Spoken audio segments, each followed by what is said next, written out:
दोस्तों, आप सभी को ब्लिट्स इंडिया की ओर से दीपक द्विवेदी का नमस्कार।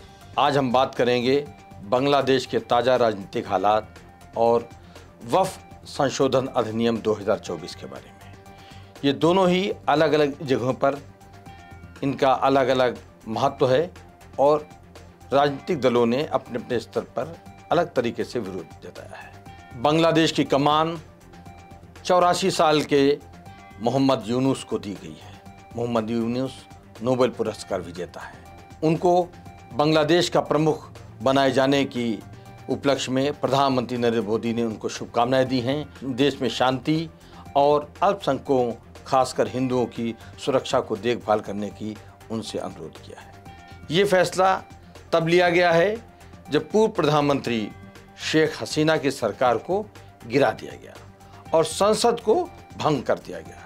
इस पूरे घटनाक्रम का मुख्य वजह थी कि बांग्लादेश की सड़कों पर छात्रों का भयंकर प्रदर्शन। इस दौरान बहुत ज़्यादा लोगों के ऊपर हमले किए गए, लोगों को मारा गया और सार्वजनिक संपत्ति का नुकसान किया गया। बांग्लादेश के विभिन्न वर्गों ने यूनुस से इस अशांत समय में देश का नेतृत्व करने का अनुरोध किया। गुरुवार को ढाका के बंग भवन में बांग्लादेशी राष्ट्रपति मोहम्मद शहाबुद्दीन की उपस्थिति में यूनुस ने शपथ ली। उन्होंने चीफ एडवाइज़र का पद संभाला, जो इस अंतरिम व्यवस्था में प्रधानमंत्री के समकक्ष है।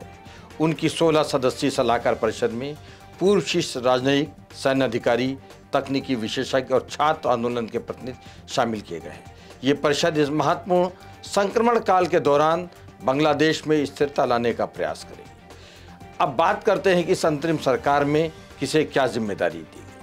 यूनुस स्वयं 27 मंत्रालयों की जिम्मेदारी संभालेंगे, जिनमें रक्षा, लोक प्रशासन, शिक्षा, ऊर्जा, खाद्य, जल संसाधन और सूचना मंत्रालय शामिल है। इन मंत्रालयों की इतनी बड़ी जिम्मेदारी यूनुस पर है, जो दिखाता है कि देश के सामने आने वाली चुनौतियों का एक समाधान एक समन्वित दृष्टिकोण से किया जाएगा।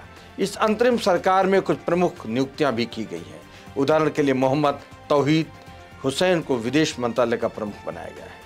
उन्होंने इस बात पर जोर दिया है कि बांग्लादेश के प्रमुख वैश्विक शक्तियों के साथ संतुलित संबंध बनाए रखने और कानून व्यवस्था को बहाल करने की उनकी प्राथमिकता होगी। एम सखावत हुसैन, जो एक सेवानिवृत्त सेना के ब्रिगेडियर जनरल हैं, को गृह मंत्रालय की जिम्मेदारी दी गई है। इस सरकार के सामने सबसे बड़ी चुनौती है देश में शांति और स्थिरता को बहाल करना।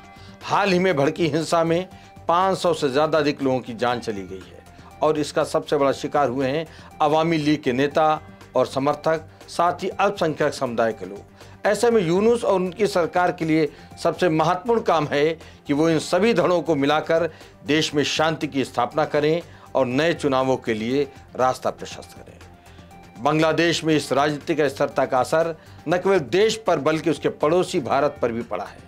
भारत ने अपनी सीमा सुरक्षा को सख्त कर दिया है, क्योंकि भारत में सामूहिक घुसपैठ का डर बढ़ गया है। बांग्लादेशी नागरिक, जिनमें हिंदू और मुस्लिम दोनों शामिल हैं, भारत में प्रवेश करने की कोशिश कर रहे हैं और ऐसे में सीमा सुरक्षा बल BSF के सामने एक बड़ी चुनौती खड़ी हो गई। अब बात करते हैं आगे की राह की। यूनुस की सरकार के सामने सबसे बड़ी चुनौती है शांति बहाल करना, ध्रुवीकरण को कम करना और स्वतंत्र और निष्पक्ष चुनाव कराने के लिए ज़मीन तय करना। इसके साथ ही सबसे बड़ी चुनौती बांग्लादेश की अर्थव्यवस्था को भी पुनर्जीवित करना होगा, जो कोविड-19 महामारी और रूस यूक्रेन संघर्ष के प्रभाव से बुरी तरह प्रभावित हुई है। भारत के लिए बांग्लादेश की स्थिरता अत्यंत महत्वपूर्ण है। प्रधानमंत्री नरेंद्र मोदी ने पहले ही यूनुस से इस विषय में बात की, उनको बधाई दी और अल्पसंख्यक समुदायों की सुरक्षा का आग्रह किया है। इस नई सरकार के साथ भारत के रिश्ते भी महत्वपूर्ण होंगे और ये देखना होगा, और दिलचस्प की बात है, भारत और बांग्लादेश के संबंध अब किस दिशा में बढ़ते हैं। भारत शांति चाहता है, स्थिरता चाहता है और पड़ोसी देशों की तरक्की चाहता है। राजनीतिक विचारधाराएं कुछ भी अलग अलग हो सकती हैं, लेकिन भारत एक अच्छे पड़ोसी के तौर पर काम करना चाहता है। उसने यूनुस को अपनी शुभकामनाएं देने के समय अपनी मंशा जाहिर कर दी थी।